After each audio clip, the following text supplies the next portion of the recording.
La planchada de San Luis Potosí. Esta leyenda, cuyo título podría ser también el de la enfermera visitante, hace recordar a muchos potosinos episodios de misterio, originados hacia finales del siglo pasado. El antiguo hospital se encontraba entre los barrios del Montecillo y de San Sebastián, cerca del costado sur del Templo de San José. Cuenta la conceja que en dicha institución entró a formar parte del personal una enfermera llamada Eulalia, de buena presencia, quien desde luego dio muestras de profesionalismo y diligencia. Por lo tanto, se captó la simpatía y el aprecio del personal médico y administrativo. Eulalia repartía su tiempo entre su trabajo en el hospital y en atender a su familia, que consistía en su madre y 2 hermanos menores. Llevaba una vida tranquila, sosegada y al mismo tiempo activa. Nada perturbaba el horizonte de esta eficaz mujer, hasta que un día ingresó al hospital un joven médico apuesto de nombre Joaquín. Era costumbre en el hospital que cuando llegaba un nuevo médico, el director reunía al personal para presentarlo. Ese día Eulalia estaba atendiendo a un paciente, mas hubiera podido dejar su trabajo un momento, suficiente para ser presentada recién llegado, pero no quiso asistir al llamado del director. Al anochecer, cuando llegó a su casa, refirió a su madre: «Hoy llegó al hospital un nuevo médico. Aunque no lo conozco, ya me imagino que es uno de esos recién salidos de la escuela, fatuos y orgullosos, que ven a una como inferior. Pero ya verá. Hija, es la primera vez que te oigo hablar así. ¿Te ha ocurrido algo?» «No, nada en realidad. Bueno, he tenido algunos contratiempos sin importancia». Al día siguiente, Eulalia fue solicitada para auxiliar al nuevo médico en la extracción de una bala de la pierna de un herido. Desde el primer momento en que la enfermera vio al doctor, quedó prendada de él, a grado tal que no acertaba a darle los instrumentos debidos. A medida que pasaba el tiempo, ella se enamoró apasionadamente del galeno. En cambio, él no mostraba el mismo interés. Sin embargo, pasados algunos meses, Eulalia y Joaquín se hicieron novios. Ella sintió que por fin se estaban realizando sus aspiraciones. Se veía feliz y en torno a ese amor giraba toda su existencia, pero él no mostraba la misma pasión que ella. Los años transcurrían y en el hospital continuaban de novios el médico y la enfermera. Un día de tantos, dijo Joaquín: «Eulalia, estoy invitado mañana a una recepción. No tengo ropa adecuada, pero un colega me la va a prestar. Como tú sales antes que yo, hazme un gran favor. Te llevas la ropa a tu casa y si me lo permites, ahí me cambiaré, ¿te parece bien?» «Con todo gusto lo haré, Joaquín. Vas a ir a tu recepción hecho un príncipe. Te verás muy guapo». Como acordaron, al día siguiente Joaquín llegó a la casa de Eulalia, ya vestido en traje de etiqueta. Charla un rato con su novia y al despedirse le dijo: «Olvidaba decirte que asistiré a un seminario de medicina interna. Será cuestión de unos 15 días». Pasó algún tiempo que a la enfermera se le hizo eterno, sin recibir noticias de su novio. Un día, un empleado del hospital que anteriormente le cortejaba le declaró su amor, pero Eulalia le contestó: «Oye, soy la prometida del doctor Joaquín. No creo que usted lo ignore». «Pero, Eulalia, su doctor tardará mucho tiempo en regresar de su viaje de bodas. ¿No sabía usted que se casó en la fecha que renunció a su trabajo en este hospital?» Eulalia jamás pudo recuperarse de la decepción que le causó el engaño, por más que se decía a sí misma: «Tonta, debí darme cuenta que él nunca me quiso de verdad. No debo abatirme». Pero lo cierto es que siempre sufrió por el perdido de amor, aun cuando tanto su trabajo como atender su casa absorbían la mayor parte de su tiempo. Jamás volvió a enamorarse de otro hombre, ni tuvo novio alguno. Siguió dedicándose a su profesión, pero ya no era la misma enfermera activa, dinámica, capaz. Se dice que descuidaba a los enfermos, que se volvió demasiado estricta con los demás, que se llenó de amargura. Llegó a tal punto su indiferencia que aún dentro de su turno desatendía a los pacientes, y en más de una ocasión algunos fallecieron por su negligencia. Años después se inauguraba un flamante hospital con el nombre del Dr. Miguel Otero, en la que hoy es Avenida Benito Juárez. A este hospital pasó la mayor parte del personal del antiguo hospital civil. Entre ellos estaba Eulalia. Transcurrió el tiempo, y la enfermera Eulalia tras una penosa enfermedad, murió en el mismo hospital donde trabajaba. Se cuenta que en este hospital se aparecía una enfermera pulcramente vestida de blanco y que de vez en cuando atendía pacientes. Mucho después se fundó en esta ciudad el Hospital Central Dr. Morontes Prieto, al cual pasó parte del antiguo personal del Hospital Miguel Otero. Una mañana entra una de las nuevas enfermeras al cuarto de un paciente y lo saluda. «Hola, buenos días, ¿cómo está? ¿Cómo pasó la noche?» «Bien, gracias, y gracias también a la enfermera que, además de darme la cucharada, me dio un elixir que me hizo mucho bien». «¿Y a qué hora sucedió eso?», preguntó extrañada la nueva enfermera. «Como 2 horas antes de que usted llegara». Aun cuando la nueva enfermera sabía que eso no podía ser, nada dijo al paciente. Salió del cuarto a continuar su trabajo. Otro día, uno de sus pacientes le dijo: «Anoche me dolió mucho la cabeza, pero una enfermera me dio una pastilla y se me quitó el dolor como por encanto». «¿Ah, sí? ¿Cuándo le dieron esa pastilla?» «Tal vez en la madrugada». A la hora de comer quería comentar esto con la enfermera Elena Wong Rivas, amiga suya, quien con mucha naturalidad le dijo: «Ah, sí, seguramente es la planchada. Le decimos así porque siempre anda muy almidonada, con la bata bien planchada. Jamás se la arruga ni se le ensucia. Sí, también se aparece en los pasillos y se introduce en los cuartos de los pacientes. Una vez en su cuarto donde había pacientes, ahí en la sección de mujeres, yo debía inyectar a una de ellas. Mi sorpresa fue grande cuando me dijeron, al preguntar por qué estaba dormida una de ellas: «La acaban de inyectar, un poco antes de que usted entrara». «¿Quién la inyectó?» «Una enfermera vestida de largo, con su ropa bien almidonada». La nueva enfermera siguió con la duda, aunque su amiga le había referido que se trataba de la planchada. Estaba verdaderamente intrigada, hasta que al fin pudo platicar ampliamente con otra amiga suya, la enfermera Conchita Armendáriz Hernández. Tras de contarle sus experiencias en relación con la enfermera fantasma, Conchita le dijo: «Pues sí, es verdad. Yo la he visto y algunos médicos también. Figúrate que un día llegó un doctor nuevo, joven, distinguido y de porte aristócrata, quien al salir de su consultorio nos encontramos en el pasillo y me dijo: «¿Quién es esa enfermera que entró a mi consultorio sin mi permiso? Se sentó frente a mi escritorio saludándome y llamándome por mi nombre.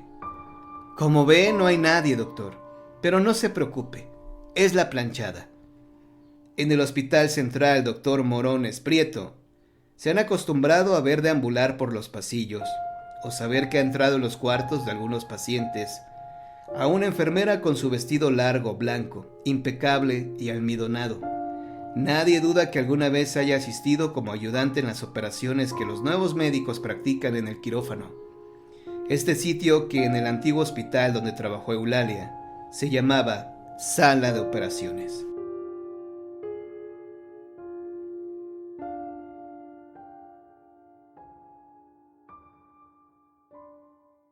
Los relatos del día de hoy han terminado, pero si quieres escuchar más historias, quédate en la permanencia voluntaria de John Misterio.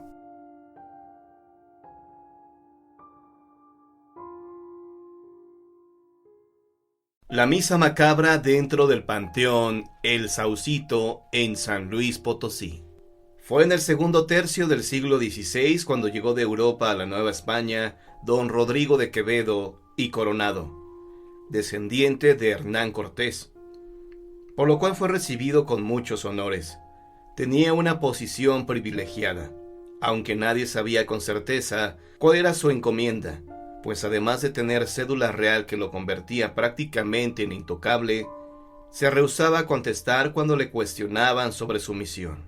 Don Rodrigo tenía a su mando a varios esclavos, quienes trabajaban todo el día en condiciones infrahumanas. Excavaban buscando oro, pero al no encontrarlo, él los acusaba de haraganes y ladrones, por lo cual los castigaba azotándolos y dejándolos sin comer. Muchos fallecieron bajo su mando.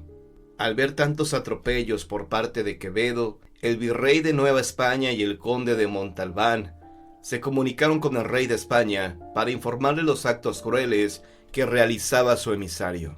El rey decidió cumplirle el capricho que tenía don Rodrigo antes de que fuera enviado a la Nueva España.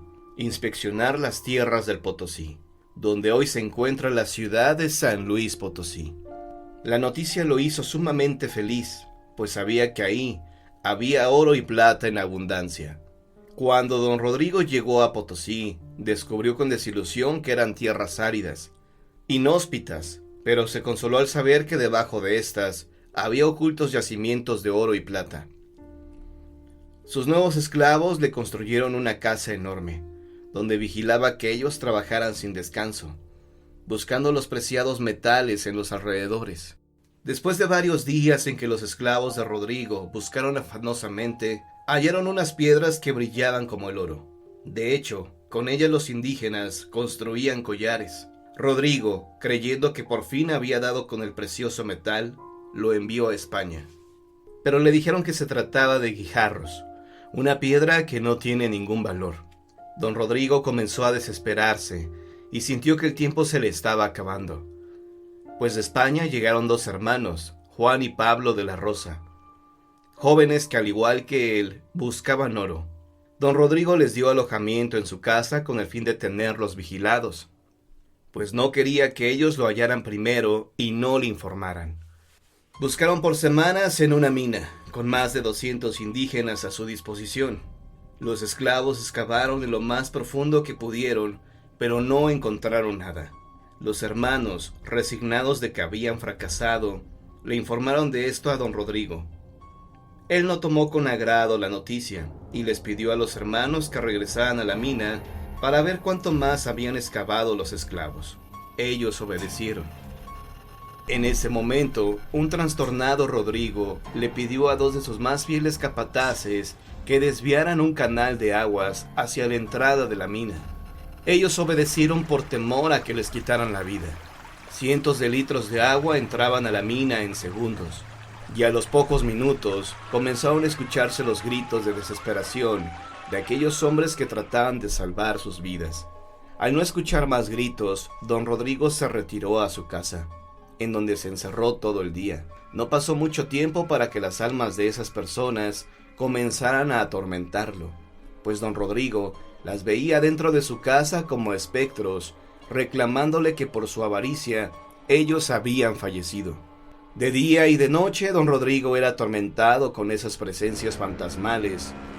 También en su sueño los reclamos eran de este tipo. Cierta noche se le apareció San Luis Rey, santo patrono de San Luis Potosí, quien le mostró una nutrida procesión fantasmal conformada por las más de 200 personas a las cuales él había ahogado. Don Rodrigo se horrorizó al ver los esclavos y a los hermanos de la Rosa como espectros que le recriminaban sus actos. Rodrigo les pedía clemencia a estas almas. Decía estar arrepentido por sus actos y pedía perdón a Dios. De esta forma, la visión de los espectros desapareció súbitamente. Al día siguiente, don Rodrigo tuvo un cambio radical en su vida. Se dispuso a ayudar a la gente más pobre. Entregaba de forma irónica monedas de oro a los más necesitados del pueblo. Incluso buscaba a los pordioseros para curarles sus heridas. Se desgarraba su ropa fina y la usaba como vendas. Esto demostraba el enorme arrepentimiento que sentía y el miedo que tenía de ir al infierno cuando él falleciera. Por esos días llegó a este lugar un fraile franciscano llamado Fray Benedicto de Guzmán, el cual tenía fama de santo. Don Rodrigo lo buscó con desesperación para que éste lo confesara y perdonara sus pecados. El fraile le impuso 12 penitencias. Se desconoce cuáles fueron. Y además le dijo que cuando él falleciera, debía oficiarle una misa de cuerpo presente.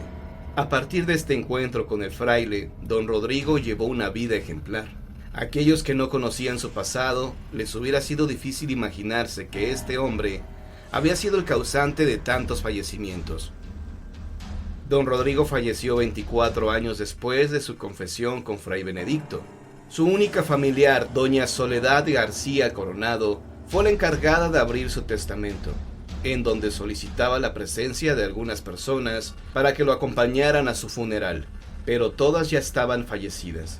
Doña Soledad incluso viajó a la Ciudad de México para pedirle a la hija de Juan de la Rosa que por favor acudiera a misa. pero ella se negó rotundamente. La misa se celebró, pero ninguna de las personas nombradas en el testamento estuvo en ella. 3 años después del fallecimiento de don Rodrigo, ocurrió un hecho inexplicable y al mismo tiempo macabro. Una noche, mientras doña Soledad rezaba por el eterno descanso de su pariente, escuchó que afuera de su casa se oían cantos funerarios. Esto llamó poderosamente su atención, y se asomó por la ventana para ver qué sucedía. No podía creer lo que estaba viendo. Se trataba de una procesión fantasmal. Entre los espectros logró distinguir a alguna de las personas que conoció en vida, pues fueron amigos de don Rodrigo. Doña Soledad salió de su casa y siguió la procesión fantasma que se dirigía al panteón del Saucito. Adentro, la mujer observó, gracias a la luz de la luna llena, que estas ánimas estaban montando guardia a don Rodrigo, quien estaba tendido sobre una lápida. Ella se espantó con lo que vio y regresó a su casa corriendo, agradecida con Dios porque al fin don Rodrigo podría descansar en paz. Pero esto no era así, pues 100 años después, en 1909, se repitió la procesión y la vio Consuelo Meléndez, viuda de Hinojosa. Ella lo informó al sacerdote Antonio Cabañas, quien conocía la historia. Incluso el clérigo le dijo que faltaban 2 procesiones más, pues éstas debían sumar 7. Esas peregrinaciones se realizan cada 100 años, así que debió verse una en el 2009, mas no existe ningún reporte, o bien, el que fue testigo ha preferido guardar silencio. La última ocurrirá en el año 2109, así que las futuras generaciones que lean esto deberán estar atentas por si acaso logran ver la última peregrinación fantasma en honor a don Rodrigo de Quevedo, con lo cual por fin podrá descansar en paz. Esta leyenda se llama la Misa Macabra dentro del Panteón del Saucito, extraída del libro Historias Macabras de Panteones en México, escrito por Juan Antonio Amezcua, John Misterio.